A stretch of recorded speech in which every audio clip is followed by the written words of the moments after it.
Okay, now I'm going to go into why I am a strong atheist, meaning why I state that such a God cannot possibly exist and does not exist. Why I am a strong atheist when it comes to the standard definition of a God. Now, the standard definition of what God is a being that is all-powerful, all-knowing, and perfectly moral. And the reason why I state such a being cannot exist is because it has logically contradictory traits.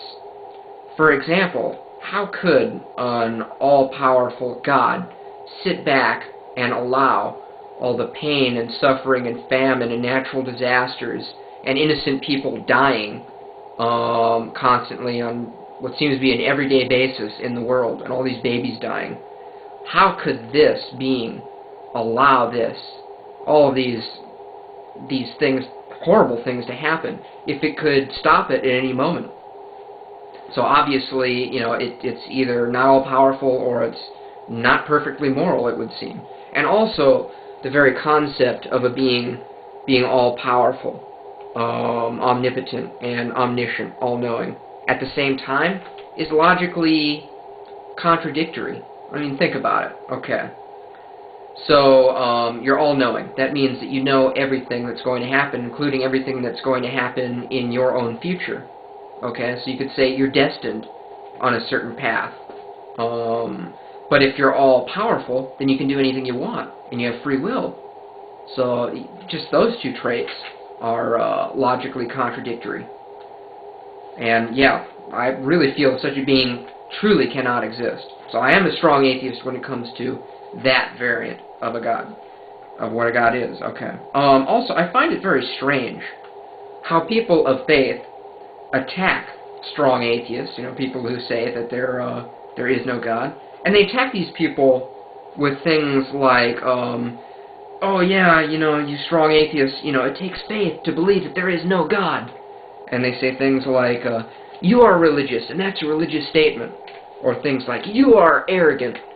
And I think that's so funny, because all of those people of faith seem to show those exact same traits themselves.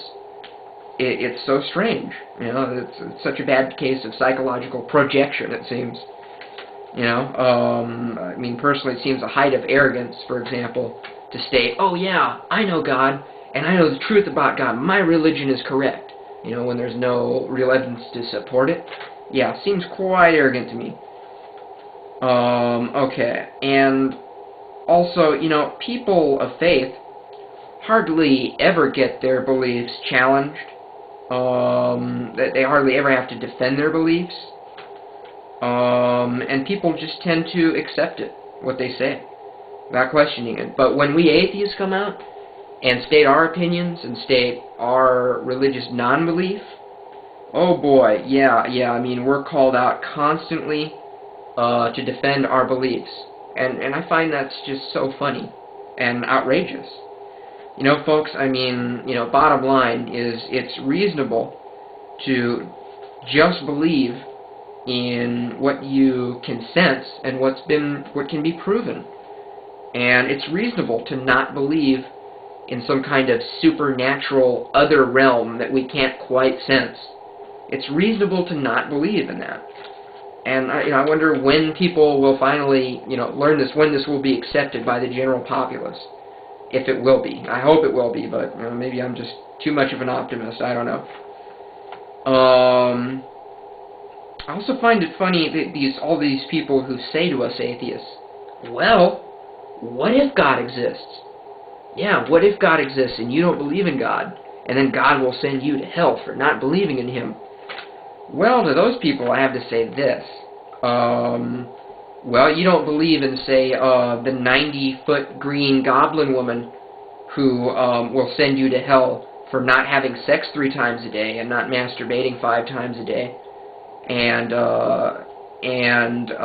she'll send you to hell if you don't believe in her. Yeah. So, so believe in the green, sex addict goddess, okay? You probably see such a thing as ridiculous and extremely unlikely, so unlikely or impossible or so unlikely that it's not worth consideration. Well, that's the same way I feel about every god. And you know what? I mean, in the end, it seems to me that this 90-foot green goblin sex goddess is equally as ridiculous and unlikely as the Hindu gods, the gods of the Greek pantheon, the Islamic version of God, the Christian version of God, etc. They all seem equally as absurd to me personally. And, I've got a statement, too, for you, for example, you Christians and Islamic people. Odds are that of the religious people who are watching this, you're going to be Christian or Islamic, it seems. So, I find it kind of funny because, for example, for you Christian people, you would have undoubtedly been a Muslim had you grown up in a Muslim society, and vice versa for the Muslims who may be watching this. And, in the end, it really seems that your religious belief is an accident of birth. And just so happened that you believe because, well, you just happen to be born in a certain society at a certain time. And also for you people, you religious people, I have to ask, why don't you believe in other religions' gods? Why are you an atheist in regards to those gods? It seems like there's a double standard going on there. Oh, yeah. Okay, now I'm going to veer off more into the social realm, and things that pertain to atheism there. Okay, I find it so funny how the U.S. turned to religion, and turned to fundamentalist religion, after 9/11. When it was religion that was the main factor that caused the attacks in the first place. I find it so ironic that that we became more like the terrorists in that sense. They were super religious. They had incredible religious convictions. And we became more like them, in that respect at least. And I find that disturbing personally, and I feel that we went in the wrong direction. And that the right direction to go into after the attacks was in a secular direction, away from religion. To differentiate us from these people. Not to say all people of religion are like that, are terrorists. I'm not saying that at all, but, religion can, make people this way. And, it's an unfortunate fact. Okay, and, and it's also funny to me that a lot of people, at least in America, blamed us secular people for the 9/11 attacks. It is just fucking amazing. It is incredible. And the reality is that in a world without religion, there would have been no 9/11 attacks. It just simply is an event that would not have occurred in a world without religion. And also, politically, in the U.S., religious fundamentalists and extremists have political power that vastly exceeds where it should be based on their numbers. And with that power, these people can discriminate against people like me, and they can attempt to put in place laws to discriminate against people like me, and that bothers me, and that is a reason why so many of us atheists tend to be so into politics and involved in politics, much more so than the general populace, because of things like this and people like this. Also, in the U.S., it's such a shame. In the U.S., studies have shown this conclusively.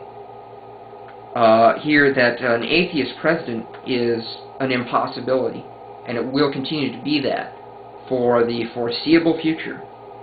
And this is really a joke. But hey, I mean, the reality too is that if you're not a white male with Protestant connections, then it is next to impossible to ever become president.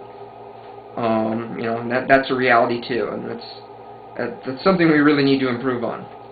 But also, maybe I'm just too much of an optimist, but I do suspect that there could be an atheist president, or an atheist in a high government position, but I think this is a long way in the future, and I think it's probably going to be over 100 years from now, if that happens.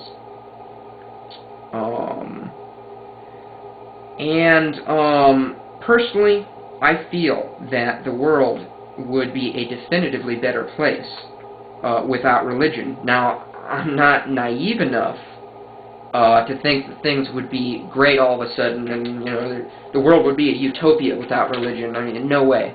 I'm in no way, shape, or form stating that.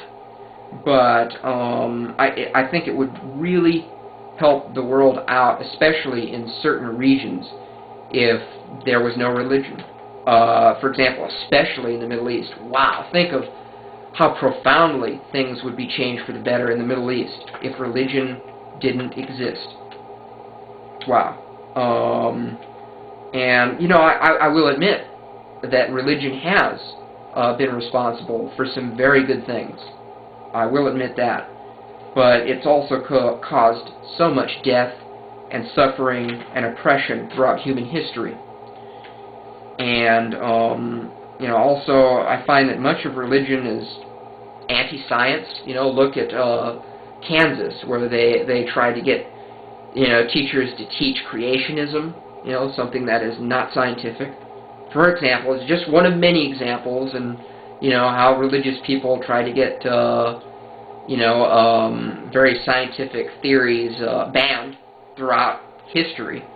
Religion can just be so anti-human nature in general as well. Can be anti-pleasure in general. Anti-sexuality, and sexuality is a fundamental nature of humanity. It really is. And I find so much of religion, at least, I find that so much of it is just plain anti-humanity in general, in my opinion at least. On the bright side, though, it seems that there are more atheists now than there ever have been, and over time our numbers have increased. Far more atheists now, it seems, than there were 200 years ago, far more atheists then than there were 500 years ago, far more atheists 500 years ago than 2,000 years ago. So, we're seeing definite improvements in our numbers. And I think that's a really good thing, and we're much more accepted now than we were in the past. And I feel that, we will continue to be more accepted, and our numbers will go up, and assuming that we don't all kill ourselves with weapons of mass destruction, or that we don't die in some kind of catastrophic natural disaster akin to what apparently killed the dinosaurs. I think that in, say, 1,000 years, that the percentage of atheists will be far higher than it is now. And I, for one, think that's a great thing.